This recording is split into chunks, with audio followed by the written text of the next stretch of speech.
Good afternoon, everyone, and thank you so much for joining us today. My name is Mary Medley. I am the CEO for the Colorado Society of CPAs, and I am delighted to welcome you to today's CME story of diversity, equity, and inclusion with our guest speaker and presenter, Alvin Peregrino. Alvin is a 2015 graduate of Regis University in finance, and he's going to talk about, yes, thank you, Regis. He is going to talk about his experience as a DACA student. He will explain what that's all about. He does work now in the insurance part of the world for a company based in San Francisco. And I'm sure, Alvin, you are delighted that you can be remote. Although I'm sure San Francisco would be a lovely place to be, but it's cheaper here by a little bit, right? Something that for a finance person is really important, as well as the rest of the world for that matter. A reminder that you are welcome to post your questions in the chat. I will monitor those and share the comments and questions with Alvin along the way. We are scheduled to go till 1:15 Mountain Time. So there's plenty of conversation opportunity after Alvin gives his story or during his story, if you prefer. You can also either raise your hand or just unmute yourself and ask your questions or make your comments along the way. So with that, we will go ahead and get started. Please welcome, along with me, Alvin Peregrino through DACA Eyes. Thank you, Mary. Appreciate that introduction. So let me begin by sharing my screen.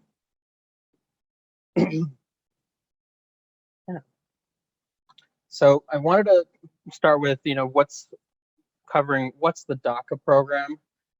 So brief little details. DACA is an acronym for Deferred Action for Childhood Arrivals.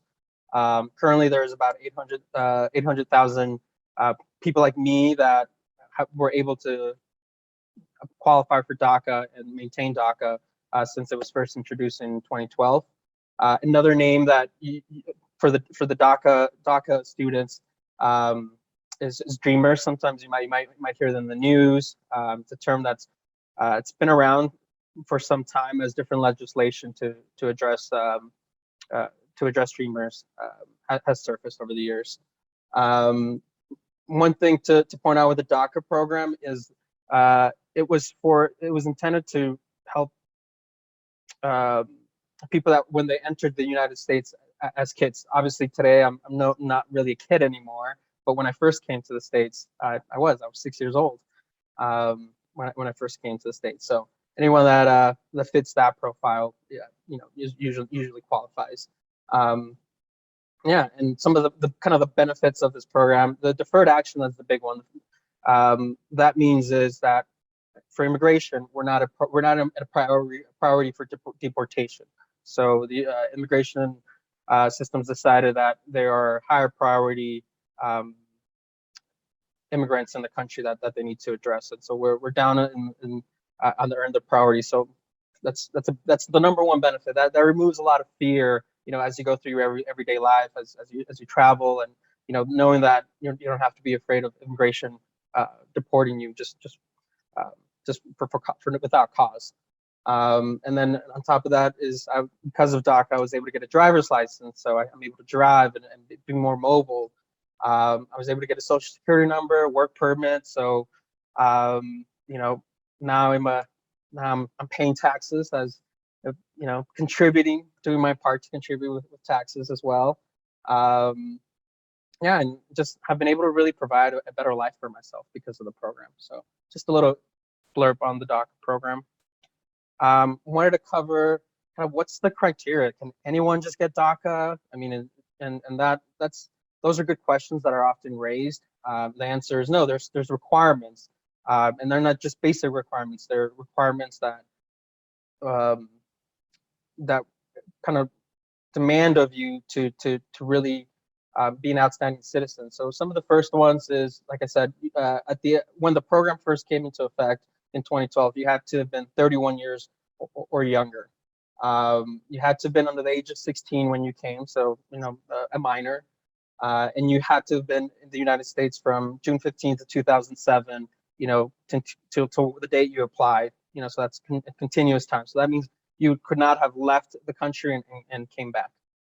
And then another program is that when you entered the U.S., you either came with a visa and then overstayed your visa, or you first entered the country without any status, no visa, just kind of entered the country. In my experience, when we first came, it was pre 9/11, right? So the border was more fluid at that time. You can kind of come and go. So my family, we were able to come and then just kind of stayed. What else? Another big one that I like to point out is that there's an education component that's very crucial. You have to have graduated, or if you're younger, are in school working towards your high school diploma. And then another avenue after graduation is the military, having served your country. Another kind of significant requirement, I think, that lends to a lot of these DACA students. I like to think we're outstanding citizens. We can't have a felony.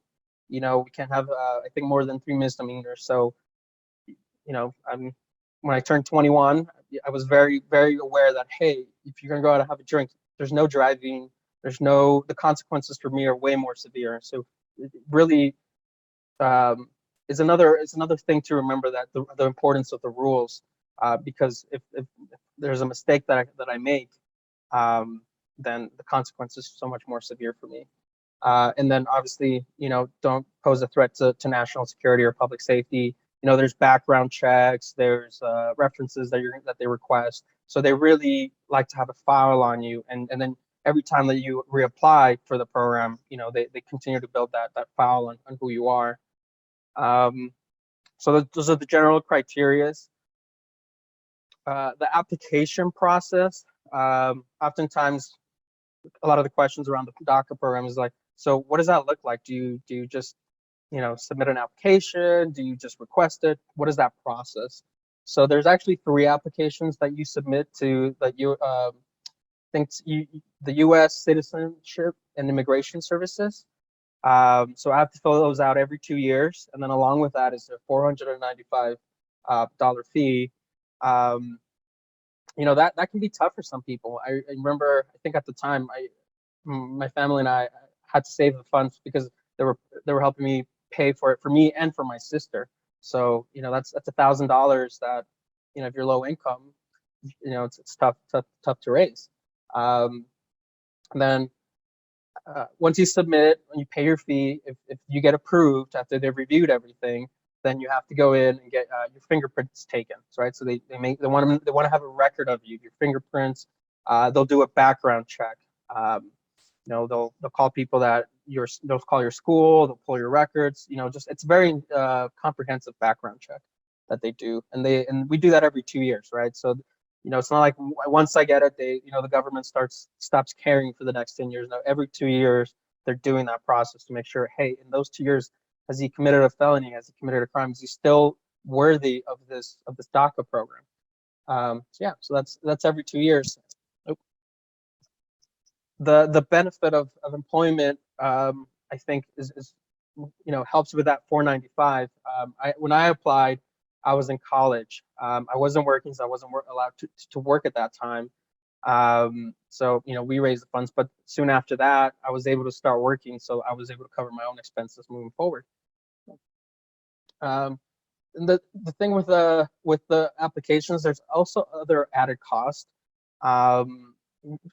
It's a lot of forms, and imagine being 12, 15, 16, 8, whatever your age is, applying for the program.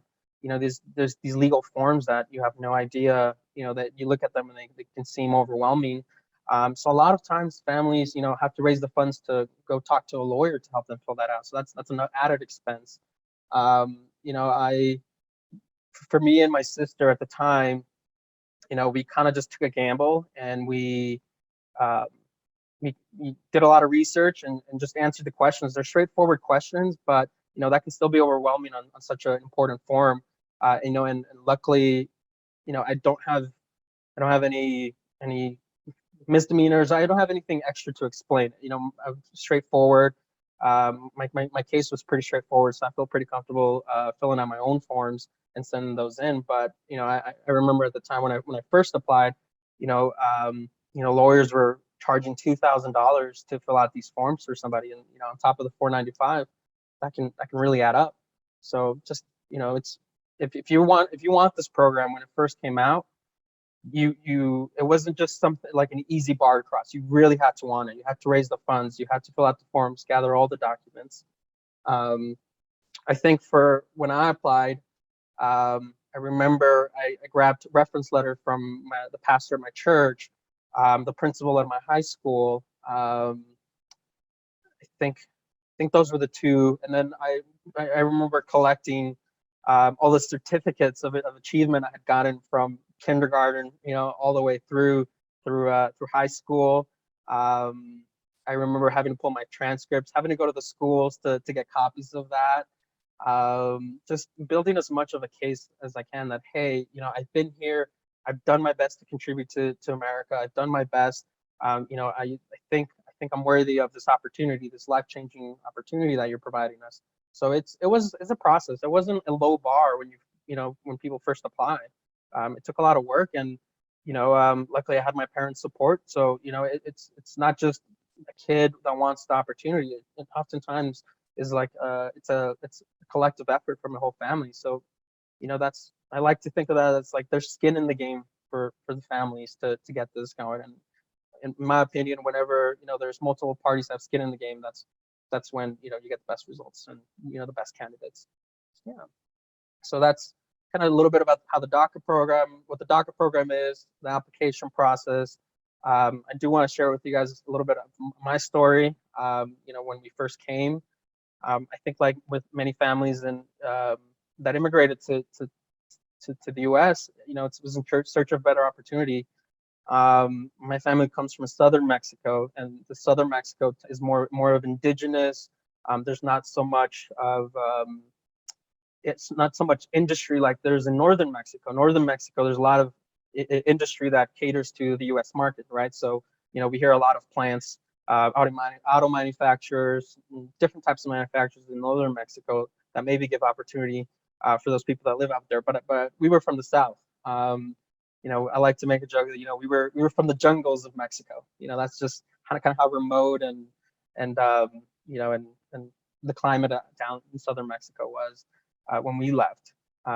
So we came in November of 1999. I remember very vividly because it's hot where I'm from. 80s, 90s, to come to Colorado and see snow in November. It was we lived in the first floor of an apartment, kind of like the basement level. And I remember waking up one morning and seeing like this layer, an inch or two of snow from the window, and just being like, what is this thing? And just, yeah, it was just so beautiful and just so different, as a kid that captivates you. And so, yeah, November. And I remember, I think my parents at the time, all we had to our name was a bed, one pillow, and a few pots and pans that we were able to gather. And kind of from there, my parents found work, just doing odd end jobs, in order to kind of furnish where we were staying at. I think I remember walking to I think it was a Goodwill, but it was it was a nonprofit that provided things for a home to for people that were lower income. So I remember going to that. I remember oftentimes going to the grocery store with taking the little cart full of groceries. We didn't have a car at the time, so taking that and just those little things that now looking back,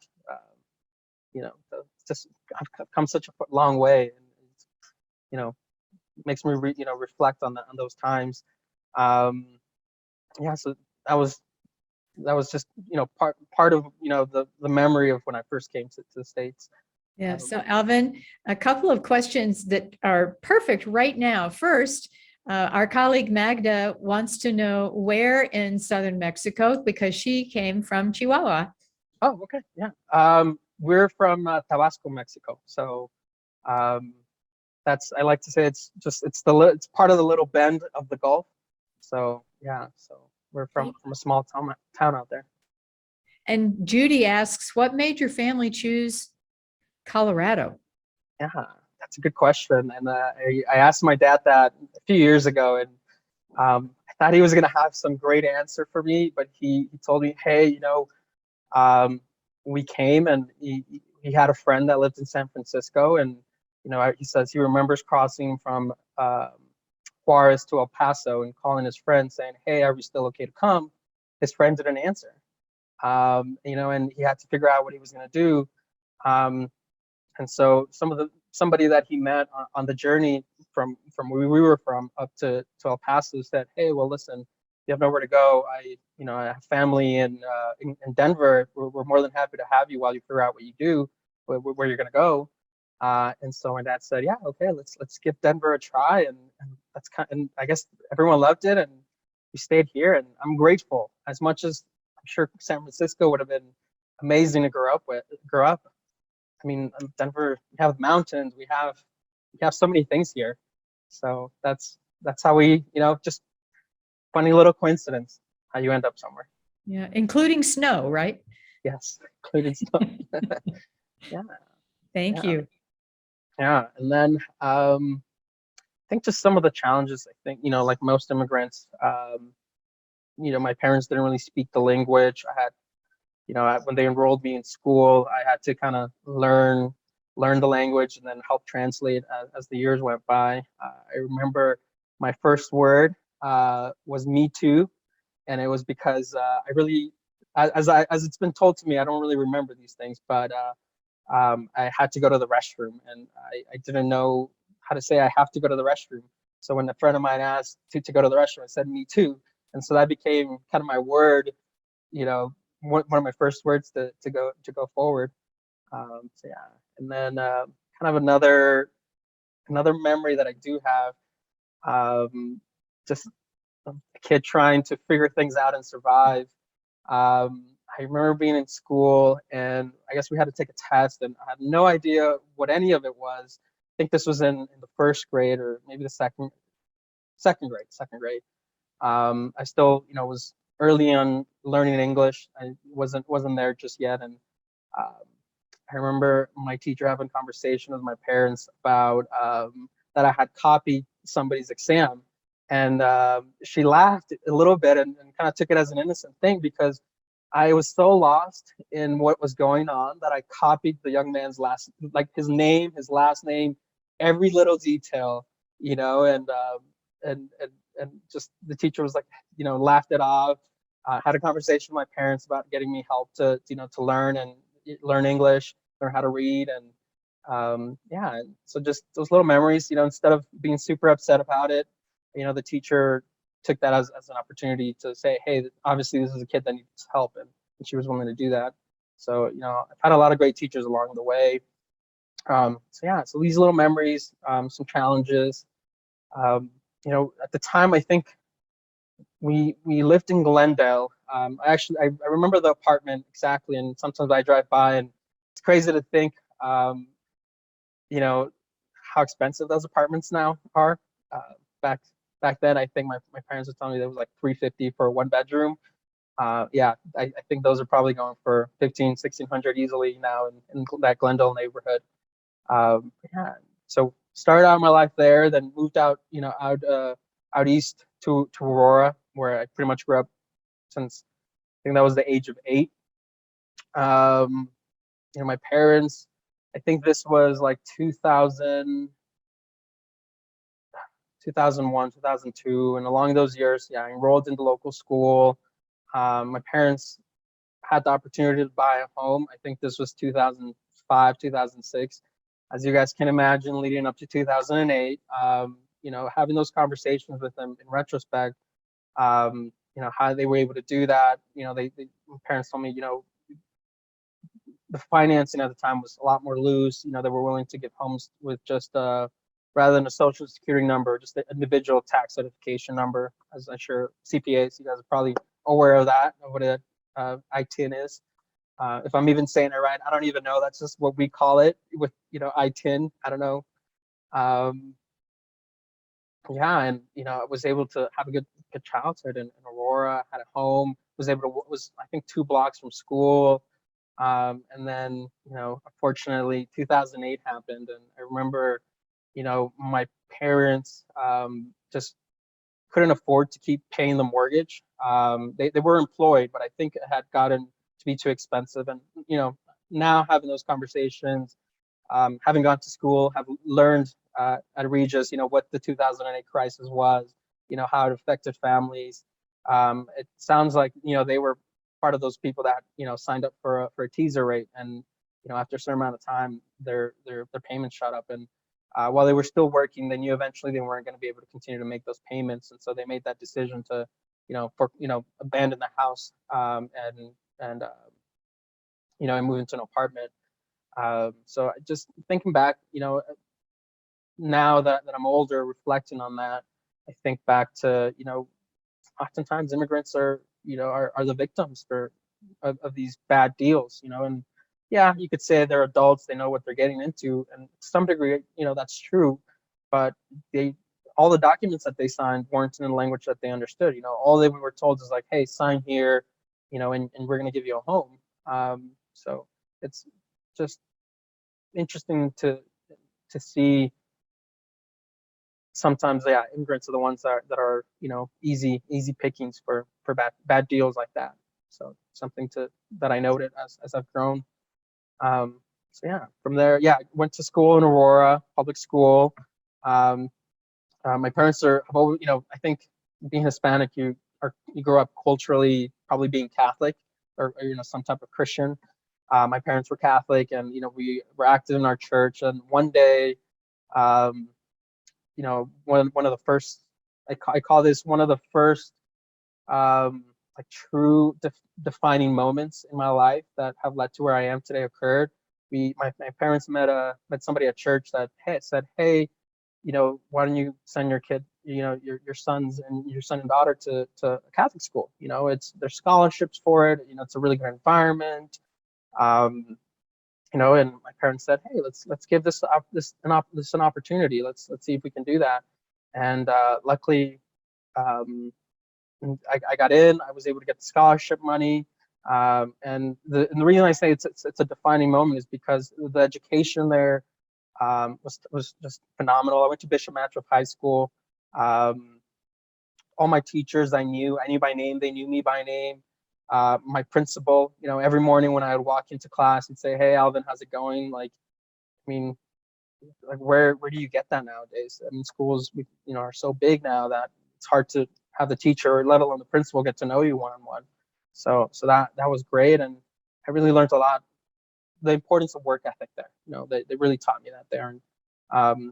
And so I did a lot of growing there. And that was the first kind of big milestone in kind of my life.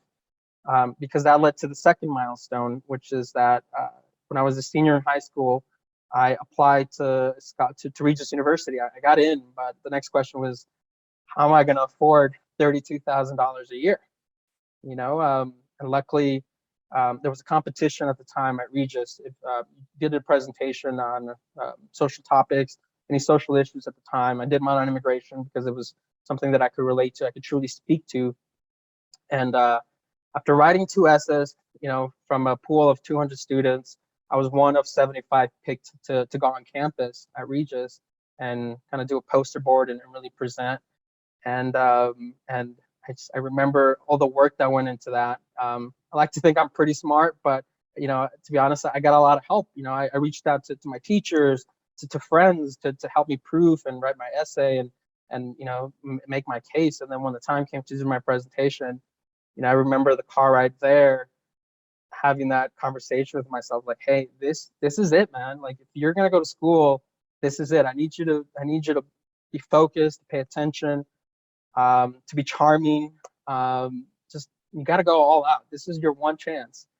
And so it's kind of what I did. I met the people that were judging and would eventually make the decision there. Made sure I introduced myself in these conversations that they had for us. I made sure to always speak up, to not be afraid to share my point, and maybe it's an opposing point of somebody. So do my best to speak out. And I think it was March 8th, some a representative from Regis University came to my high school, and notified me that, hey, you won the 4-year scholarship to Regis. It was a full tuition scholarship, so it had paid off all that work.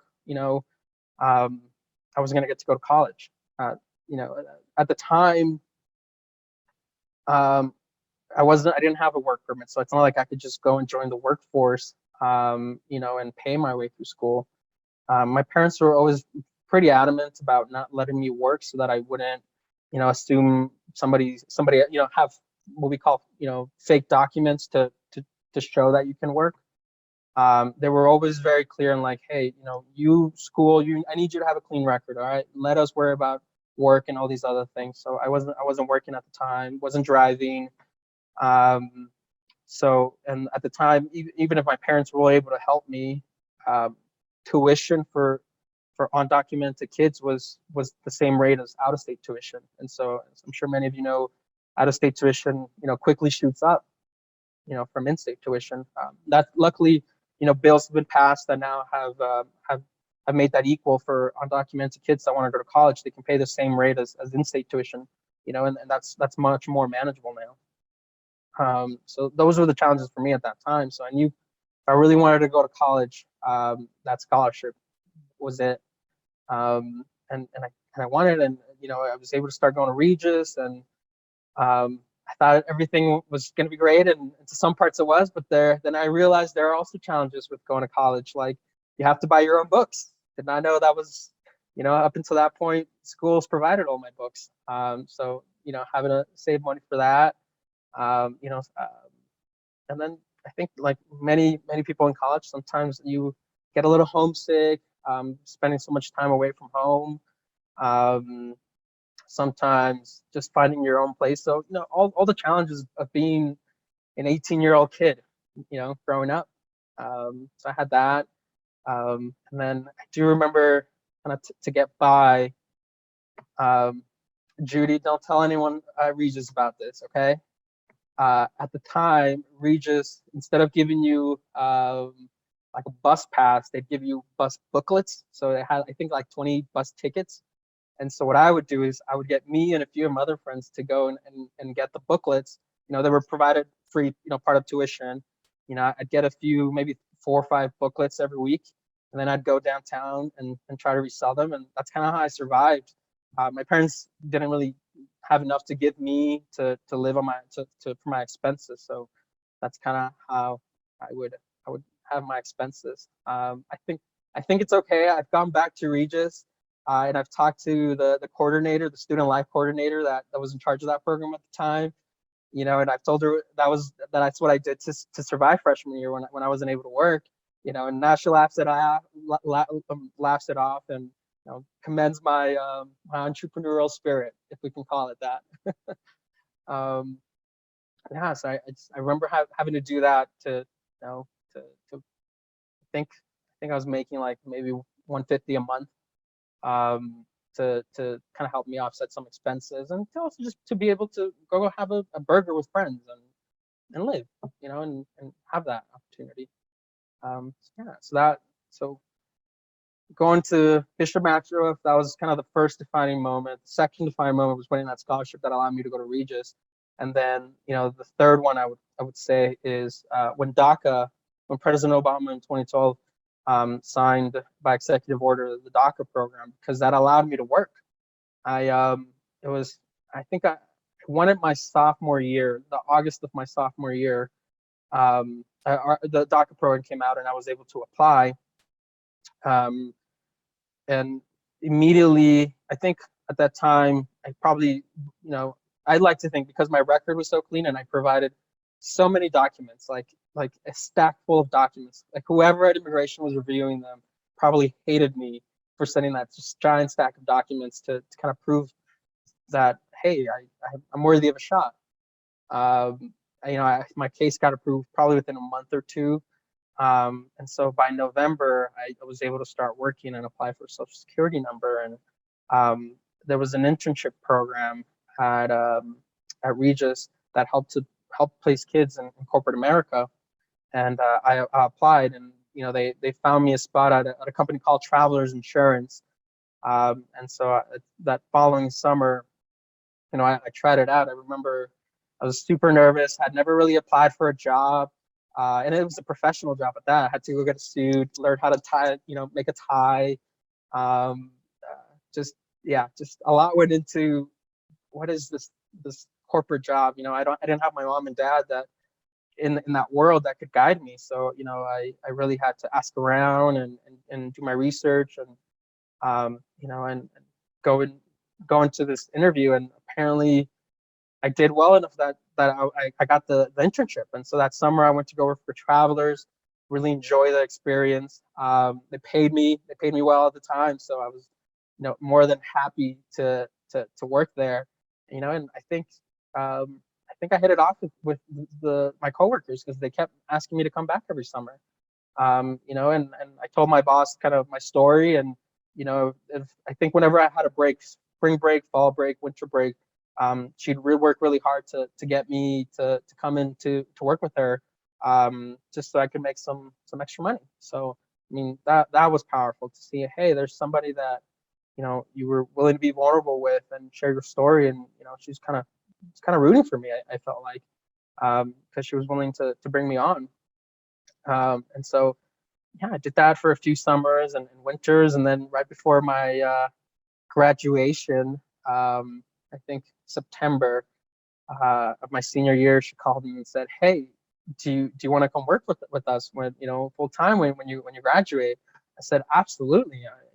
Just to have a job, right before you even graduate, that was amazing. And then I remember her warning me, "Hey, that doesn't mean though you can get F's or D's. I still, at the very minimum, need to get C's. C's get degrees," she said. Um, and I was a pretty good student, so that wasn't an issue. But yeah, just great to know that. And upon graduation, yeah, to have been able to to have a job, that was the first thing, and I had been building. If I hadn't gone to match buff, who knows who I would have become. Unfortunately, the stats in Aurora Public Schools for Latino immigrant student, it's not the best odds for me statistically, right? So, I like to think I beat those odds, and I'm very grateful for that. And that led me to Regis, and Regis led me to that job. And let me share with you guys another picture here on the screen. On the left side, that's me on graduation with my mom, my sister, my dad. Yeah, just a very, very, I think I was very happy, but I think my mom and my dad were the happiest. All that they had journeyed, to give their kids a better life, I was accomplishing. And so upon graduation, I started working. We were all still living together at the time. We were in an apartment. I really got this idea in my head to buy a home. I remember my parents had lost theirs, and I don't think they ever wanted to buy again because of that experience. It took a lot out of them to raise whatever funds they could to put as a down payment on their first home. That I think inside they didn't want to. They just didn't have them in them to try and go through that route again. So I made it kind of my goal my first year in the workforce to buy a home. And so I saved, I think it's like the 4% down, 4%. I did the FHA program, 3.5 down, and some expenses. My first year, made sure to keep my expenses low and keep a pretty clean record, credit history at the time, and luckily, I think 2016, I think it was that February of 2016, I bought my first home, and that's the picture of it on the right. Looks pretty nice there, but believe me, it was not the case when I first bought it. It was a HUD-owned home, no floors. The pipes had burst at one point, so that's why they had to take the floors out. It was a very ugly pink on the exterior. So it was a different home. But it was kind of all I could afford at the time. I like to laugh because at the time, I think this was 2016, there was people were competing for homes. Not to the same degree today, but to what it was now. And I remember thinking, I was like, I think this was my fourth house I bid on. Um, I overpaid for it without a doubt, but I got it. And I remember people telling me, "Oh man, what if it's another 2008?" And I'm in the back of my mind thinking like, I really hope not, because that's this is taking everything I have. And looking back at it now, I still own the home, and looking back at it now, I'm like, man, I am glad I did not listen to people dissuade me from purchasing a home, because it's doubled in value since I bought it in 2016. So that was a big gamble. I was stretched pretty thin, but I got my family in there with me. Made some renovations as time went on, and those I was I completed that kind of that goal that I had for myself to get a home for my family, and we did that. And so yeah, that's and I go back to so many things and so many people were along the way to help me. And then just at the end, it'd be a different story if DACA wasn't around. I wouldn't be able to work. Who knows what I'm sure I'd figure something out, but I wouldn't be where I am today if it wasn't for that. Luckily, with my career, I'm still in insurance. I started at traveler's insurance, bounced around a few different shops, and I think I found a great place. I've been able to negotiate higher pay as the time has gone on, especially in this market, as I'm sure many of you guys are aware. It's a tight labor force. So yeah, and I think back to the journey, and just I'm super grateful. Um, I'm in the middle of buying my second home. I bought a new construction, and I'm hopefully getting it in April. So like, I think to all these things and all these things I've been able to accomplish, and it was all just thanks to the DACA program. If it hadn't been around, and I like to think I had a lot of help along the way. So there's a lot of other students or a lot of other people that didn't have the same help or the same opportunities as me. So they're even more dependent on the DACA program to contribute, to be good citizens. So yeah, that's kind of in a nutshell my story. Happy to answer any questions or go back to anything. Yeah. Thank you so much, Alvin. I have plenty of questions to get us started, but I'm going to begin with one that Ken posted in the chat. He says, is there concern that when a child or children sign up for the DACA program, their parents will become targets for deportation? Yeah. That is definitely a concern. I think that stopped a lot of people that I know from applying. But I think my family made the effort to if this is a better opportunity for my sister and I, then it was worth the risk. And I think that was a big question in the community back when the program first started. And there were some reassurances from the government that unless there was circumstances that required for immigration to release that information, they wouldn't. So I would imagine situations, crime, terrorism, things like that of that nature, which I think we can all agree that's information that should be shared in those circumstances. So there were some assurances, but at the end of the day, as I've learned in life, is sometimes you just got to take a risk. What is your mom and dad's status today? Are they still, what's the right word? Vulnerable, I guess. Yeah, undocumented is another word. They are. Unfortunately, my sister and I have both, have the DACA program. My sister actually is married now. Has I have a wonderful nephew. She married a U.S. citizen, so she's been able to get her immigration status taken care of. But my parents at this time are not. They have their own business, so that kind of offers them a little bit more protection. They're not necessarily reporting to somebody having to fill out I-9 with like fake information. But they are. I think at this point, I think they're probably eyeing retirement a little bit more, and going back to Mexico now that they've kind of reach their goal of giving their kids a better life. Mm. So yeah, so I think the plan is, sell the home and have, they can take the proceeds and build a life for themselves back home. It's such an amazing story for all the rest of us who have never had the opportunity or the challenges that are associated with being in the DACA program. And it's great to know that your sister is squared away as well. I'm sure that's very, very comforting to your mom and dad. Caitlin writes, what can we do as a profession to help DACA recipients and immigrants in general? Yeah, I think the first thing is always vote. I think I'm not a U.S. citizen today, but one of the things that I look forward most for the day that I can be a U.S. citizen is the opportunity to vote, to like participate in that right of democracy. That's the first thing I would say is, your voice, is your vote. Aside from that, I would a big one I think is being an ally, making, if you're ever in a situation where someone is sharing or maybe is going through what I've gone, words of encouragement I think were always big. Um, it can be disheartening at times. I remember in high school, before I knew about Regis and the scholarship, I thought about, what were my options? Should I drop out and start working now? Should I, it can be hopeless at times. So words of encouragement like that. Um, so those are the two things I think that anyone can do that doesn't take a ton of effort out of us. That's, our little contribution that has a big impact. Yeah.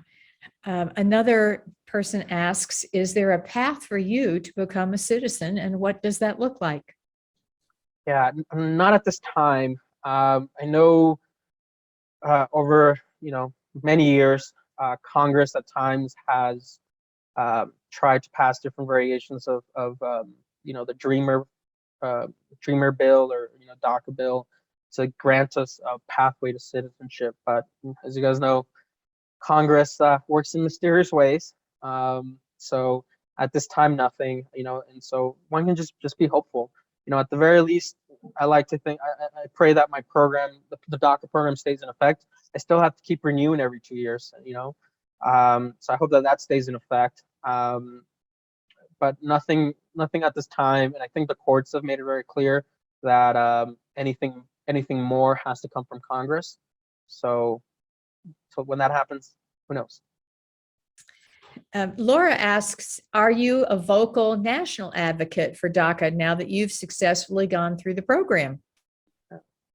Not a vocal at a national level. I'm always, I think, at Regis, I think I'm like the go-to person for anything DACA related, which I'm happy to do.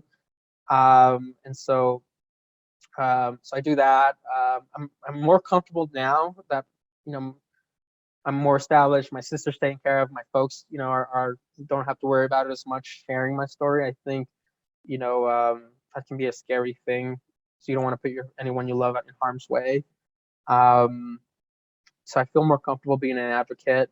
I think now that a lot of companies are doing are really involved in DEI. I've been more vocal at my workplace. So there is some there, but not at a national level. And kind of my take on it is there's a lot of people that I would say are equally, if not better, advocates. More impressive resumes. I know of a kid that got a Fulbright, and it was as a DACA immigrant. So like that's the guy should be, like he's done a lot and he's got, the name behind it to back it up. So yeah. Ken wants to know, as long as you're registered under the DACA program, are you able to leave the borders of America for travel and return? Yeah, that's a great question. Yes, but under certain conditions. And you have to show that there's a really good reason, and there's another paperwork with more fees that that you have to file. So for me, or I guess it's called the program is advanced parole. You are allowed to leave for humanitarian reasons, work-related reasons, education, and then let's say a family member is dying and you need to be there. So you can make your case. There's no guarantee that it gets approved. There's also no guarantee that when you show up at the border to come back that they'll approve you. There's no guarantees of that. So it's a risk. But that is an avenue that you can pursue. And I think it also depends on the administration. I think the Biden, the Obama administration were a lot more lenient on getting those approved and allowing DACA recipients to come back. I heard that there was some trouble during the Trump administration. I think they just took a different stance. And so it just depends. So those are all the factors you have to weigh in if you consider that. Yeah, Magda has a great follow-up question. Would you leave the United States if citizenship is not in the future possible, or do you feel stuck because the US is what you know? It's a great question. I've given this one a lot of thought. I think if I had to leave, right, if my program and there was just, I couldn't wait it out, I'd gone through my savings, there was just no other opportunity, then I think I would be okay, going. I'd like to think that, at this point in my life, I have a lot of the tools to succeed no matter the challenge. So I think that'd be, a challenge, that I could take on. Another thing also is, luckily I now have a career. I've been an insurance underwriter, insurance broker. Insurance is about, I think, 2 to 3% of world GDP from somewhere that I read. So there's work everywhere in insurance. I have experience with big companies. So, and a lot of them, have their land operations ran out of Mexico. So there's opportunity there. But again, my hope is always to stay here. This is where I've built my home. Yeah.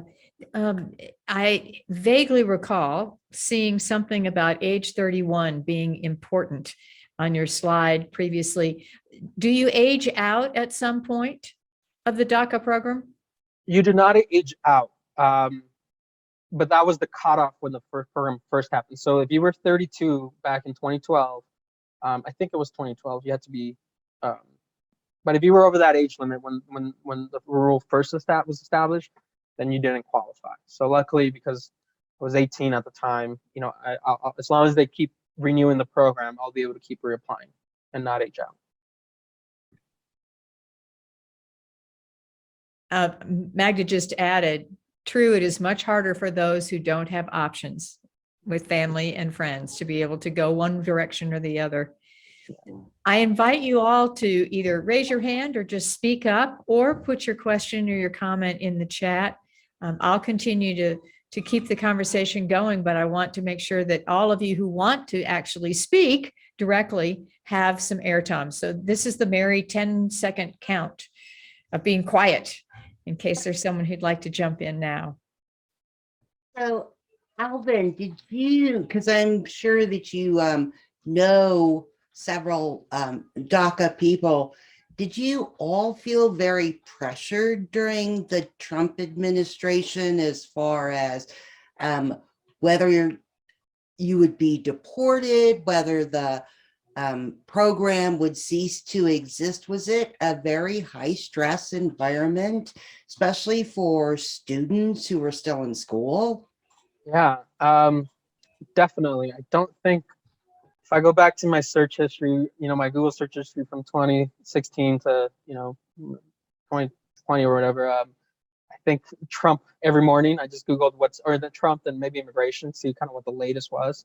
I think there was pressure, more than anything, that the program would be canceled, not so much deported. There's just so many other, I think, people that need to be addressed before they got to that. At least that was my perspective at the time. That I didn't feel a fear of deportation. It was more of a, am I going to stop being able to work? So I kept myself very well informed. Kept followed up with what SCOTUS was, the rulings were, how the lawsuits progressed. I think today now, I feel a lot more comfortable. I think there's been enough case law that has cemented DACA. While it can be rescinded, the bar to do that is very high. So so that gives me some comfort. But there was definitely pressure that I would lose the opportunity to work, and so that during that time. Magda also asks, do other countries offer this program or something similar? I'm not aware. Yeah, not really sure about the similar program in other places. So, Alvin, you talked about 3 so far defining moments. And I love that 2 of the 3 are all about education, because it really is the key, isn't it? So what are you hopeful for? New defining moments ahead. What is the next level of dream for you? Yeah, I mean, I think aside from maybe one day starting my own family, in a professional sense, I think I'd like to start my own business. I not something from scratch, but like acquire a business that's already operational that's a lot easier to get loans, for because they have the cash flow to prove it. And so I've been looking I'm probably still a few years out, but I'm doing the work now so that I can build that momentum. But I'd like to buy a business, and then grow it from 1 location to 5, maybe go regional, maybe go national. Um, and I think back to what I learned at Regis, and from kind of what I've learned, just given my perspective in life, is treat your people right, pay them well, give them opportunity. I'm a big proponent on we all share in what we make. So I think all employees contribute to that. So I want to have like a profit sharing plan or maybe an ESOP plan. So yeah, just have my own business, grow it, maybe one day sell it for north of 100 million, and then retire. And will you retire back to Mexico, or is part of the dream to stay in the United States and retire to, I don't know, any place warmer than today in Denver? I agree. As I get a little older, I think I was like, why am I still here? Florida seems very appealing. plus the tax benefits when you retire. Yeah, I'd love to get to know my roots more. Definitely would love to be able to travel, have a home there and explore and get to know that, and have my kids connect with that part of their heritage. I didn't really, my parents were always very big on assimilation, and they brought us here to learn the values, the good values that America has, and so I want to have a balance of that with, hey, where do you come from and what are the values, what are the good values there? But yeah, maybe Florida. One of our guests today says, would you like to take over your parents' business? Yeah, that's a good question. No, I think so they have a commercial cleaning business. They specialize in medical facilities. It's been a good business for them. But I grew up, and when I was in high school, I had to go work with them because that's how I learned the value of work, according to my dad. And so I don't know. I have too many memories, not the greatest ones in that business. I remember one day it was probably my first day, one of my first days, had a trash bag, like one of those big, big black bags that I was carrying to the dumpster, and it just ripped and everything fell out and it was super nasty. And I was like, I hate this. And I had to clean it up, obviously. And I think from that moment on, I'm like, I'm going to work really hard to get away from this. Yeah. So. Oh boy. So, as you know, the series is called See Me, Stories of Diversity, Equity, and Inclusion. What barriers have you experienced other than the fact of the whole citizenship thing and different administrations taking a different approach?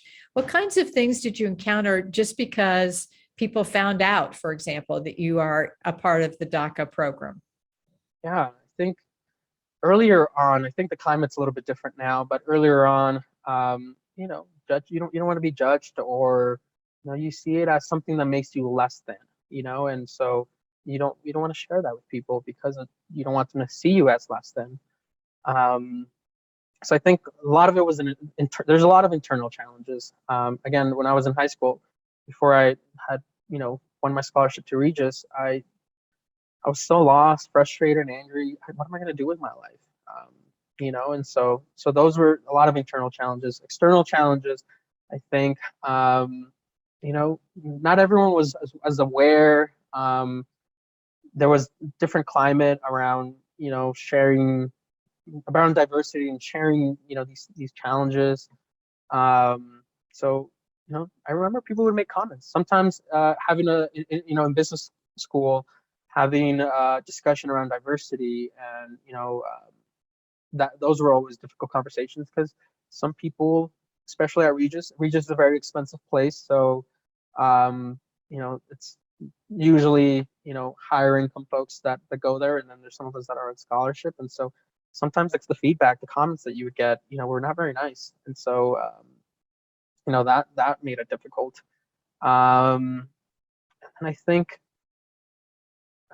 yes, I think those have been the biggest challenges. And then I haven't experienced it, at least that I'm aware of, but that was always a concern in the workplace that it would stop my advancement because they're like, I didn't want to see, I didn't want to have an employer think, oh, we can't really invest in him because he's operating on a 2-year window. That was always a big concern I had, that it would limit my advancement in my career. So luckily I haven't experienced that. I think all the places I've had I've worked at, they've understood. Obviously they follow the letter of the law because so that they'll work with me if I think there was like a 1-week period that my permit lapsed. So I hadn't received it in the mail, my renewal permit to work, and so my work was requiring that because I obviously can't work if I'm not allowed to. So they put me on a 1-week leave, unpaid leave, while I got my permit in the mail. And so a week later I got it in the mail and I was able to go back the following Monday. So the yeah, but I'm sure that can happen. There are maybe certain places where the culture is not that friendly, and so maybe there are people that have not allowed people to advance because of that. And as a business, I get that. That's it's a shame, but I understand that as a business, right? If you have to pick between two people to invest in, and you don't know if this guy's going to be here in 2 years, like I get that. So. Yeah. That's a tough one. Laura says, besides the people who helped you along the way, did your friends and coworkers know about your DACA status? Yeah. Some of my close friends did. Not everyone does, and not even today. And it's something I've given a lot of thought to. Is like, is this something I should just share to raise awareness, if nothing else? And at the workplace, it depends. Once I get more comfortable with like my bosses or the culture of a place, then I'm more willing to share and leverage that to say, hey, I bring a different perspective. Let me share my story. Especially now, I think a lot of organizations are really highlighting the importance of DEI in the workplace. So yeah, so it depends. Yeah, understandable. When you were talking about all the paperwork to apply and thinking about $495 every 2 years and all the paperwork to renew, what changes would you make in the DACA program if you had the magic wand? Yeah. I think more. I don't know. I mean, you guys work with the IRS. It's not the most user-friendly systems. So I think the questions aren't very difficult. I think just how they're configured and given to the public, that's a little bit hard to follow. So if I could do something where you make it online and a few clicks here and there and you can insert it that way, I would do that. I think that would make it easier for people. And then I think it's fair to pay the fee. It's manpower. It's an expense to the government. So I think I don't think anyone that has this program says it's wrong that we're paying for it. I think for the most part, everyone's like, we're happy to give our contribution.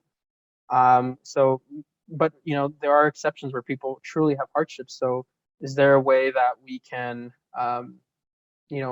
make exceptions or contribute? There are externally, like if you work with an organization, you can donate money so that they can help somebody. But maybe like a fund that people that have been beneficiaries and have made it can contribute to those people that are still applying and maybe didn't have the same opportunities. So that's what I would say. Yeah, but overall, it's been a pretty straightforward process. One of the few that I think the government has done decent on. I would imagine you'd add one more thing, which is just the obvious thing, right? And that is that there would be a path to citizenship. Yeah, absolutely. Magda had a departing word for you, Alvin. She says, got to jump off. Thank you for doing this and sharing your story. We are beyond fortunate to benefit from so much the U.S. has to offer. Your future is bright. I can tell. Thank you, Magda. I hope we cross paths again and I reached those goals so that you can say I knew my bet on that guy was as well. Thank you. Yeah, Magda, you probably know as well as Alvin how significant the impact can be when you relocate from a different country to the United States, right?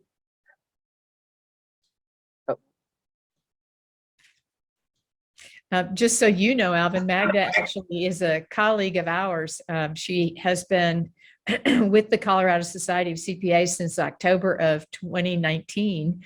So she had not even had but a handful of months before we all went into remote. Yeah. And in that time, her family relocated to Missouri. So she's been working remote, and is on Friday bidding us adieu for another remote position based in Florida, but still out of the country of Colorado anyway. So, but she still has family in Mexico, just as I would imagine you too. So Ken writes, in the past, we have supported immigrant families together. They work to reunite families and support partners on the border, including bonds and legal representation. I would recommend them for support. So that's something to pass along to all the rest of you as well. Are you familiar with that organization, Alvin? Not that one in particular. There's if you look, there's plenty of organizations that are doing good work. So yeah. So advice that you would give to the rest of us for how to be along the lines, I guess, of what Caitlin asked earlier, as human beings, not just in the profession, but as human beings. What advice would you give to the rest of us that would make such a difference for people in the DACA program? Yeah. Say the words of encouragement. Like I think back to just my life and many times I might have been down or something's happened and got a word of encouragement from a professional. I think that's a big one. You guys are professionals and you're in a profession that I think in my culture, like you're up there with like lawyers and doctors. You're a defined profession, and so that's always something people look up to. I remember when I would help my parents, they always stress like, hey, this is cleaning is an honest living, but we want you one day to sit here at these desks and have these pictures, like these families that are going on vacations have those things. So just words of encouragement from a professional. I think that says a lot. Yeah, I think I've always aspired to more because I was around other business owners, professionals, and so I wanted to be that. You want to be what you see. So I think that goes a long way. And then other advice, it's always good to get educated. That way, if you sometimes I hear people having conversation, which is good, but sometimes they just don't know the facts. So maybe if you do know the facts, then you can provide more knowledge to those people, and then encourages them to become more educated. I think we're all better served by being educated on many on whatever the topic is that we're discussing. So that's another big one. An advice, and then my plea, I guess, usually to people is, whatever you feel is on issues of immigration, look at it through a lens of compassion, of mercy. These are people that, no one likes to leave their home, right? So whatever the circumstances is, had to have been so bad that they were willing to travel thousands of miles away from everyone and anything they knew, with the chance, not the guarantee, that they of a better life, right? That takes a lot. So, whatever. Do we need to fix the issues of immigration? Absolutely. But for the people that are here, that have built a life here, I think my take on that is always, mercy. Yes, it's such an important reminder. One of our speakers in a previous See Me story kept coming back to be kind and be compassionate. Yeah. It makes all the difference, doesn't it? Yeah, absolutely. And it makes me think as well of the flip side. Alvin, what do you think the most common misperception of a DACA person is? Yeah. That's a good question. I think one that I've seen sometimes being misled on in the news is that the bar to get DACA, anyone can just get it. That's not the case. One, there are rules, but also, you can't have committed crimes. You can't have a felony or a misdemeanor. I don't even know what qualifies for any of those, because I don't do any of those things. But I think sometimes the news makes it out to, someone with DACA has committed a crime. That's not all of us, and so that I'll say is, one, we're human, so we're not perfect. And one person, those odd cases here and there aren't a representation of the 800,000 people that have the program. So I think that's the one that I see the news try to maybe misunderstands. So we have about 7 minutes left in our time today, and I am going to do another Mary Stop Talking, so that if anyone would like to raise a hand or unmute yourself and ask a question or make a comment, now's a good time to do it.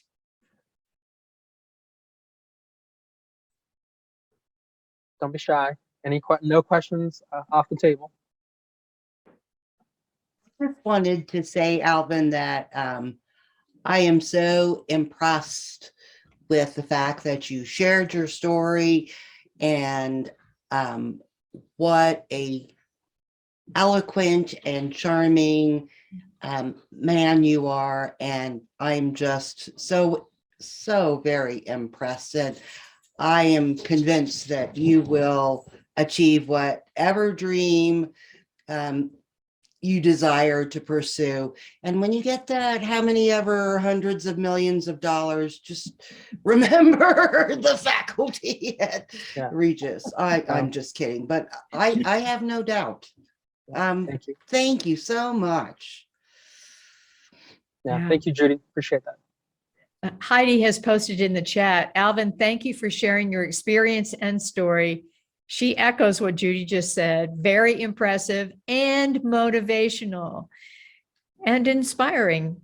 It is always a gift to those of us who get to participate in these programs when people like you are willing to talk about what it's like, because most of us obviously don't have that experience. And it takes courage on your part as well to just say, here's my world, and I am moving forward within the guardrails that exist, right? And I hope you will pass along to your parents as well. They have good reason to be really, really proud of what you've accomplished. Thank you. Thank you, Mary. And Laura has posted, would love the Denver Post and TV channels to share your story as well. I think, Laura, you are spot on. There is a lot of opportunity for dispelling the misperceptions as well as helping to educate people if the media would tell the good story, right? Yeah, it's a lot of, you know, kind of my final thoughts. A lot of division out there, and so, but I'm personally positive. You kind of have to be to keep pushing forward. But I still think, um, there's a lot of good in America. There's a lot of good people, a lot of opportunity. We're not perfect, but it's a great. We should be grateful to call this place home. It's beautiful. If it wasn't, again, when we're not perfect, if it wasn't great, there wouldn't be people from all over the world still trying to come here today. So Yeah. that's something that I'm grateful for. Ken writes, thank you so much. You make this country better. Thank you, Ken. And Joan writes, thank you so much for sharing your story. I've gained a great deal of understanding about the DACA program and want to be more supportive of each one's struggles. Thank you. As I'm sure all the rest of us who've been doing these since last summer, a year ago, have experienced, once again, Alvin, you have changed people's lives through understanding. And that may not have been what you thought would be part of the impact when we asked you to join us and tell your story. But I assure you that every single time, and you are no exception in this way, you make a difference in how the rest of us understand, pay attention, get educated, get motivated, and are inspired. We really, really appreciate it. Who would like to ask the last question or make the last comment before we wrap up for today?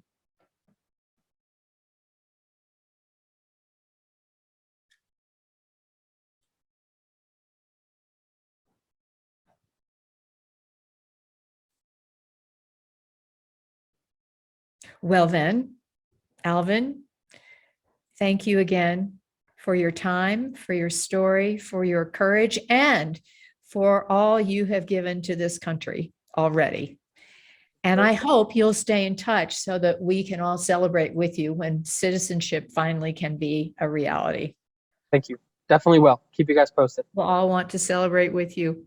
So a reminder that these programs are happening monthly. And so we do have another one coming up. I think it's the last Wednesday in March. Let me just double check.